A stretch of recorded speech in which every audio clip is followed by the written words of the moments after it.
السلام علیکم 5 کلاس، کیسے ہیں آپ لوگ بچوں؟ آج 30 دسمبر ہے اور بدھ کا دن ہے۔ آج ہم اردو بی کا کام کریں گے۔ اردو بی میں آج ہم کریں گے والدہ کے نام اپنی صحت یابی کے سلسلے میں ایک خط تحریر کریں۔ بچوں کاپی پہ آپ نے سب سے اوپر لکھنا ہے لاہور، پھر 2 دسمبر 2020 یا جس ڈیٹ پہ آپ خط لکھتے ہیں اس ڈیٹ کی وہ والی ڈیٹ لکھنی ہے آپ نے، ٹھیک ہے؟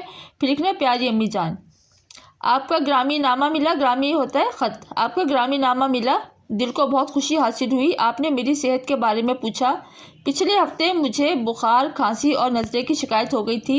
چچا جان ڈاکٹر کو بلا لائے تھے، اس نے مجھے ٹیکا لگایا اور پینے کے لیے دوائی بھی دی۔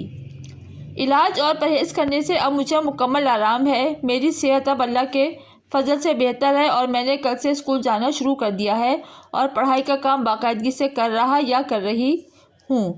آپ کسی قسم کی فکر نہ کریں، بس دعا میں یاد رکھیے گا چچا جان اور چچی جان کی طرف سے سلام، آپ کی پیاری بیٹی یا آپ کا پیارا بیٹا، اور نیچے الف ب ج لکھیں یا اپنا نام لکھیں۔ بچوں کا کام اپنے کاپی پر کرنا ہے اور اس کو اچھی طرح سے یاد بھی کرنا ہے۔